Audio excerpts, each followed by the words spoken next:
Hello, my fellow Ripplers. This is Chris Miles, your cash flow expert and anti-financial advisor. Welcome to our show that's for you and about you. Those who work so freaking hard for your money. You want your money to start working harder for you right now. You want that freedom and cash flow and prosperity today, not 30 or 40 years from now, maybe if you're lucky and the stock market smiles at you just the right way. But you want that cash flow and freedom today to be able to live the life that you love with those you love.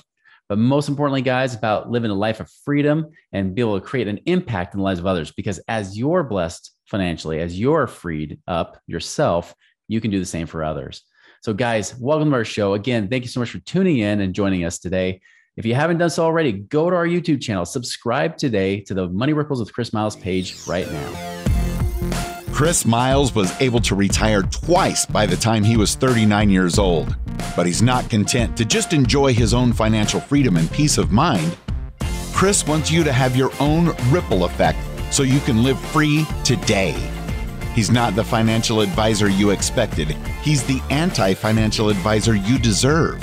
He's jumping behind the mic right now, ready to make waves. Here's Chris Miles.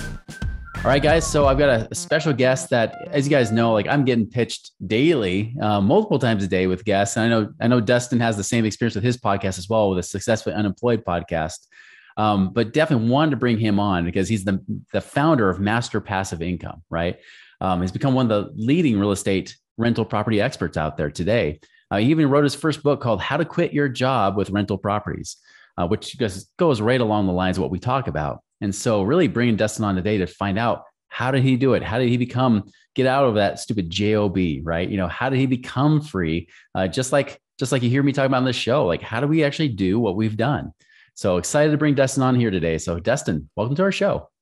Hey, Chris, thank you so much for having me on. I'm super, super pumped. And we have the same message. I just love the idea of not working for somebody else, but still being able to provide for my family, you know, put a roof over our heads, food on our table. And then I love what you said at the very beginning too, being able to share and serve other people being blessed to be able to now give and help other people. It's just so terrific. So thank you so much for having me on the show.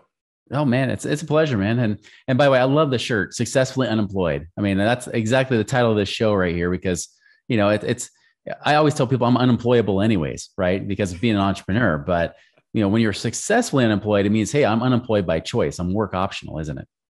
And 100%. And you know what's funny? When I wear the shirt around town, even just go like a grocery store, people look at me. They kind of they take a double take at it, and some people even say like, "Ooh, I'm sorry."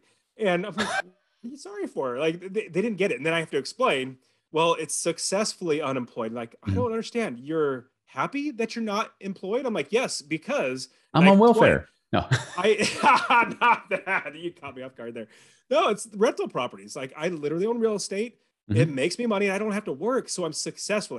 I worked my way out of a job with businesses. So yeah, it's just fun when I get people, and it really gets them to think, because we're all taught from a very young age. You go to school, get good grades. Then you go to college, get hundreds of thousands of dollars in debt, just go to college, get a degree, and then go work for 40 years and then retire when you're 65, 70 years old on what you try to save up your life. I did that. I was taught that. I went through that, and then I realized there's a better way. So yeah, that's just hopefully waking people up. Yeah, I agree. Well, give us some of the backstory. Tell us more about, you know, what you were doing before. What was that job you had, and then how'd you end up getting yourself out of the rat race, essentially? Yeah. So I'm definitely an investor. I'll fast forward to the very end. Now I'm an investor of 30 plus properties. I quit my job when and it's a job, just over broke. You know that, Chris. I quit my job when I was 37 years old. So that's where I'm at now. Let me go back a little bit. So I've always been entrepreneurial in my life. You know, I had a paper route when I was like 13 years old, riding bikes with the newspapers and throwing them at 5 a.m., banging garage doors. And then in college, had a graphic and website design company, even had a skateboard manufacturing business, had a pizzeria and a convenience store, started those up.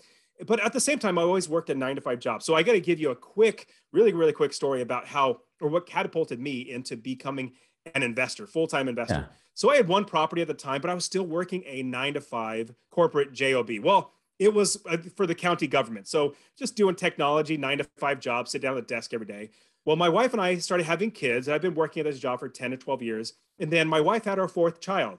And this is really what catapulted me into it. So my wife had her fourth child, and I went on paternity leave. That's where the dad stays home with the mommy. And changes poopy diapers, bonds with the baby, helps mommy and all that sort of stuff. And after a couple of weeks of that, I go back to work, and I'm back to work for a week. And on Friday at 3:30 in the afternoon, I get a call from my boss's secretary, like the top dog. His secretary calls me and says, Dustin, would you please come to the boss's office? And I said, sure. And I hung up the phone, and I sat there for a second. I thought, well, this is weird. This isn't normal. I wonder why they'd be calling me to the office. And then as I sat there, I paused and I thought, you know what? About 2 months prior, I heard some rumors or some rumblings going on that there could potentially be layoffs in the county, in the department there. And I said, no, I shook that off immediately. I said, no way. There's no way. I have so much seniority. I've been here 10, 12 years now, get raises, good reviews, plenty of seniority. So I get up and I start walking down the hallway to my boss's office. Now, this hallway isn't very long, but every single step that I take, the hallway gets longer and longer and longer. And like walking the mile, right? Exactly. My feet feel like they're turning into lead bricks as well, because it's starting to dawn on me that this could potentially be the time that I actually lose my job. Well, as I'm walking down the hallway, I get to the end and turn the corner, and my boss's door is closed.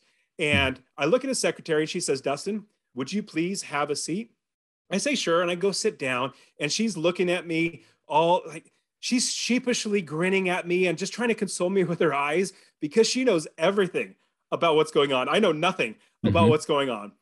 And as I sit there, I'm thinking about my family. I'm thinking about all these years working, going to college, getting in debt, and then working all these years. I'm thinking, was all that a waste? Like, was my life wasted if I lose my job now? And then I start thinking about my 4 kids.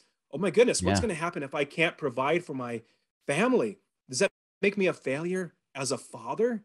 Does that make me a failure as a husband, as a man trying to provide for his family? Well, as I'm sitting there, my hands get all clammy. My forehead gets all sweaty because the weight of the world is just starting to press down on me. And then the door to my boss's office opens up, and out walks a lady with a piece of paper in her hands. She is noticeably distraught, definitely noticeably upset, but she's not necessarily crying, but you could tell her world has actually been rocked. Well, my boss says, Dustin, would you please come in the office? And I get up and I go in, and I get laid off. And remember, this is the government. Nobody gets fired or laid off for the government, but I did. So I take that layoff notice and I go back to my desk, and I realize 2 things sitting right there, Chris.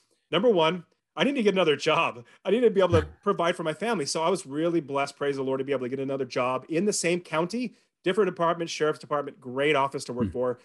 I worked there another 5 or 6 years, bought property after property, rental property after rental property. After 30 properties, I realized I don't need to work here anymore. So I'll fast forward the story or get to the end. I went to my boss, my new boss, great boss, and said, boss, I'm laying you off, basically, jokingly. But I'm like, here's my 2 weeks notice. And he says, Dustin, what are you going to do? And I said, well, I'm not going to do anything. I literally have real estate. It works for me without working. I don't do a thing. So I'm not going to work. And so I'll round out the story by sharing this. If you remember where I walked down that hallway, that short hallway, they got longer and longer and longer. My last walk away from my office, it was a 1.5 mile walk to my car because I was working downtown and I didn't want to pay for parking. So I'm walking a 1.5 miles. I felt like I was walking on clouds because I knew that I would never need a job again. And here's the thing that I realized. The second thing I realized is that I absolutely need to make sure nothing ever happened to me like this again. So I bought property after property. But here's the thing that all your listeners and everybody watching this needs to realize. Your value is so much more than anybody could ever pay you. When I sat there in that chair, the second thing that I realized was that my value was not in my job, because everybody would ask me, and you get that question, everybody gets a question, what do you do? They're asking you, what value do you put on yourself? I would just respond my job, like, oh yeah, I work for that county. Well, from that point forward, I said, no longer am I ever going to say that. I'm now going to say I am a full-time investor. It may so happen that 100% of my money comes from my job. That's now my part-time job. My full-time job, my business, who I am, is an investor. So everybody realize this. Your value is so much more than anybody can ever pay you. And this is how you know this. Your boss is only paying you enough to keep you working without quitting, but not so much money that takes money out of their pocket. So as soon as I realized that, I realized I can make so much more money on my own. So I'll pause the story to share with you. You probably got questions, but that's what got me into investing. Now, 30 plus properties later, I'll never need to work again. I love it, man. So I love what you just brought up, because so many people think they get kind of lulled into passivity, right? They get lulled into a place where they think, I'm fine. Like I got a secure job. And like you mentioned, you're like, hey, I've been here for 10 or 12 years. I'm great. And then 2020 happened to kind of, I felt like it was a really a big wake up call that really we Oh should be man. screaming from the rooftops more so about how important this is. Because then also we started hearing about people, being non-essential businesses, right? We, we started hearing that more. And now even in 2021, now going to 2022, we've even hear about military no longer being essential, right? Like military getting laid off, and nurses and doctors, the heroes of 2020 are now becoming the laid off people in 2021, right? To me, that's a big problem, That's a and really huge that passive risk. income is why everyone needs it. Absolutely. And if you think about it, I thought I was being risk averse or Uh-huh. removing risk by working a job. Remember, that was the government. Nobody gets fired Yeah. or laid off for the government, but I did. But here's the thing, it's not, and this is a great saying. I didn't realize it until it actually happened to me. It's a great quote. It's not if you lose your job or get fired, it's Mhm. when. And it absolutely can and will happen. You need to be ready for that way before it happens. And when you realize that, which, that something that like the coronavirus happens that literally shuts everything down. Mhm. You start losing your job. Said, oh, what was me? What was me? I could have just like really wallowed in everything. But literally, after about 2 minutes of wallowing in it, I said, you know what? I need to do something about this. And I made the conscious decision to say, even though getting laid off was the worst thing, I'm going to make it the best thing. And now looking back, I'm saying, praise the Lord, I got laid off. That got me to where I'm at now. And now I literally can, get on podcasts and hang out with you. And I Mhm. get to help other people, teaching them how to invest in real estate. And at the same time, 40 plus hours a week giving to something or someone else is now back where I can build my own business. Now, here's one thing. I saw a meme recently. It's hilarious. So basically, there's two guys, there's a boss and employee. A boss pulls up in his Ferrari and the employee says, oh man, boss, that's a great Ferrari. He goes, you know what? If you worked hard every single day and for the next year, you work even harder, next year, I can buy another Ferrari. Like, yes, that's true. You're just working for somebody else. And so we need to realize that so that we can put that into action and then change our life. Yeah. Now, I know all the listeners, of course, they're always going to ask, I'm sure you hear this all the time, which is, okay, so we know you bought 30 properties, but how did you go about doing it? Like, in what way were you doing it? Because, like we said before we went on the air, you're like, it's simple. It's a simple process. This is not rocket science to say, how do I get myself to where I can replace my income? That's a fixed number, right? But for you, it's like more the how to and what did it take to get there. So describe to us a little bit about how you did it. Yeah. So I'm going to quickly give the how I did it, but Mhm. I'm going to say, don't do it this way. So I'll give you the way to do it in just a second. But how I did it back Uh-huh. in 2006, I said, I want to start investing in real estate. And so I was living in California. I knew the prices were so high. I wouldn't be able to rent it for very much. I wouldn't be able to make money in passive income. That's right. So I flew to Ohio and I basically found a realtor and a property manager that had a pulse and put them together and bought a property. And that was the wrong way. The reason why it was the wrong way, I knew in like 6 months, my property manager started stealing from me. It was the wrong property, or everything it was really bad. But if Yeah. I would let that deter me, I'm pretty good thing I'm stubborn. Good thing I'm Mhm. pretty driven. I didn't let that stop me because I knew there had to be a way to make it work because real estate's been around forever. Investing's Yeah. been around forever. And so there's a quote, Andrew Carnegie, I think it's Andrew Carnegie or Dale Carnegie, one of the two said, 90% of all millionaires came through real estate. They Mhm. became that through real estate. And so I thought there's a way. So here, that's the wrong way. Let me tell you the right way, at least what I do now, and what I teach all my students who invest in real estate. So we build the business first. Remember, I said I've always been entrepreneurial. Yeah. And so I approached investing as a business. I thought, number one, Mhm. I need profit. I need to make sure that I'm making money every single month so that I can remove my income or replace my income with my properties and then Yeah. cover my expenses. So that was number one. Number two, I needed to make sure that I had a business that I can scale, that I can grow and make it bigger. Now, here's what it looks like. Now, if I'm going to start a convenience store, another business, if I'm going to Mhm. start a convenience store, I'm not going to sign a lease on a building, open the doors, and put a box of candy bars in there. I'm not going to do that. No, if I did that, I would go out of business in 2 seconds. Mhm. What I would do though is I would get the gondolas. So those are shelving units. I'd get countertops, cold storage, fountain machines, bank accounts, cash registers, insurance. I would do everything in the business before I bought any inventory. Once that Yeah. business is set up, then I would buy the inventory and put it into my business. Same thing, how I approach now real estate investing. We build the entire business first. And then every piece of property that we buy is a piece of inventory that we put into the business. So this is what it looks like when I now buy real estate. So I invest all over the country now. I have Texas, Ohio, and Arizona. All of my students, I have hundreds of students. They invest all over the Midwest, down to the East and to the West, South. Anyways, all over the country. We invest all over. And we don't live there. We invest all over the country, out of state. But what we do, we find the right property managers, realtors, inspectors, wholesalers, plumbers, roofers, insurance agents, mortgage brokers. We do all of that before we buy any properties. Now, I'll end it with this. Imagine if you bought a house. Let's say you listen to the people who tell you how to, this is what the normal people will tell you, or normal people who coach this, they'll tell you, find a property, run the numbers, make sure you're gonna make a little bit of money in passive income, then find somebody to fix it up, then find somebody to rent it out, basically a tenant, then find a property manager.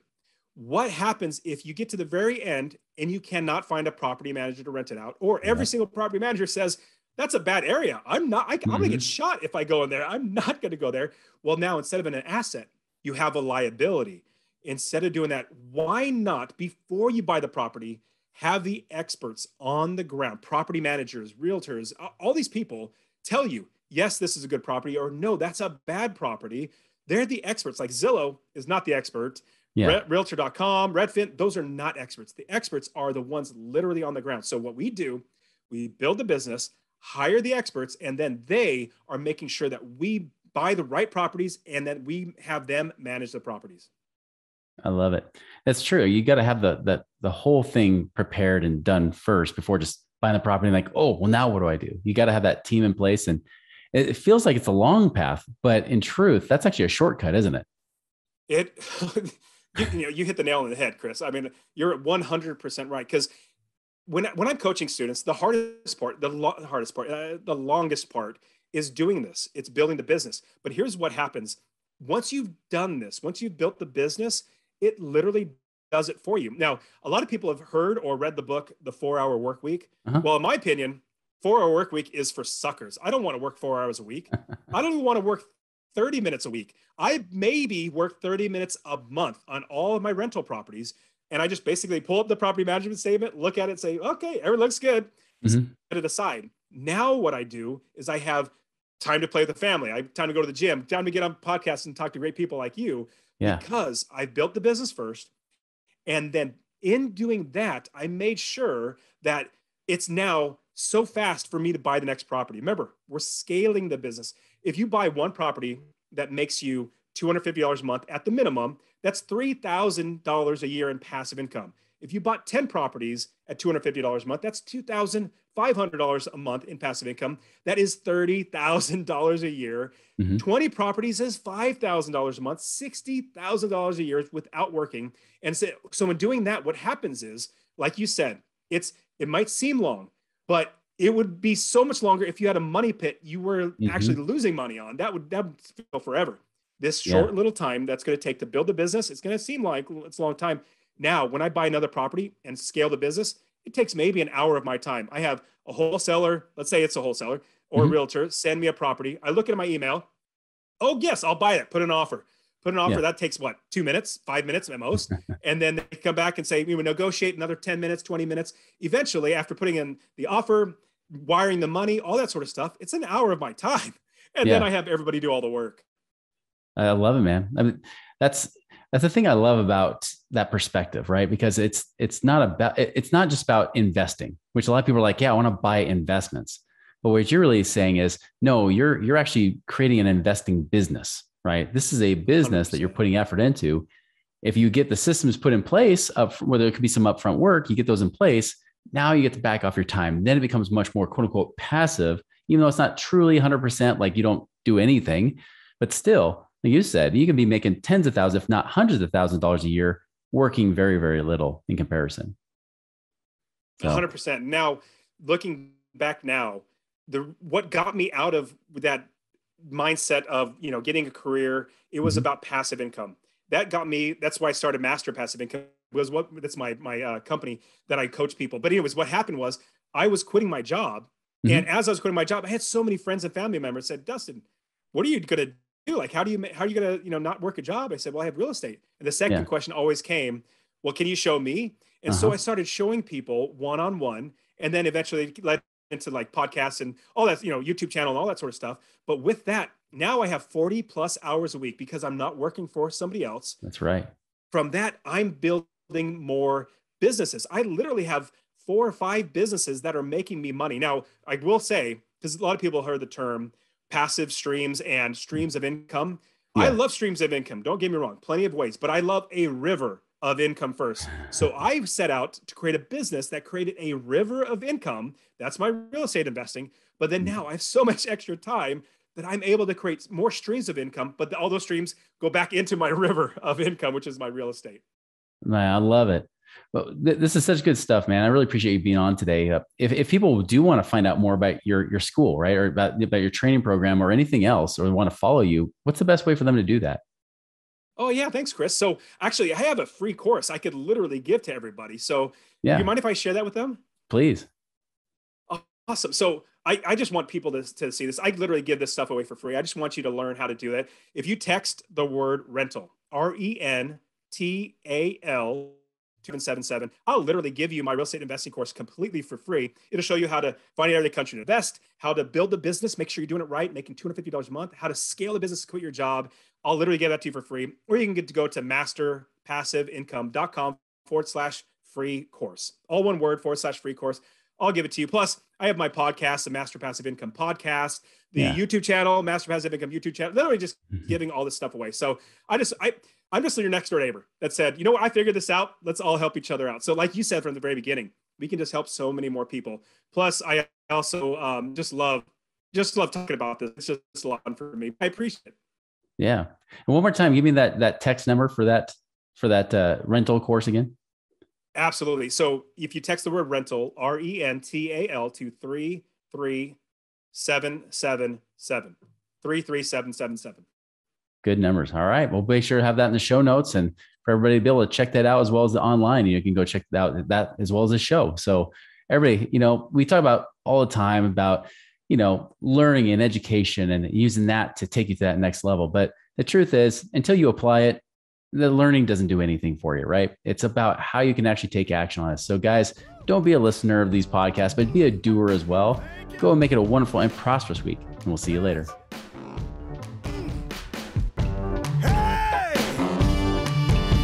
Visit us online at moneyripples.com for more resources to help you fix money leaks and get your money working harder for you now.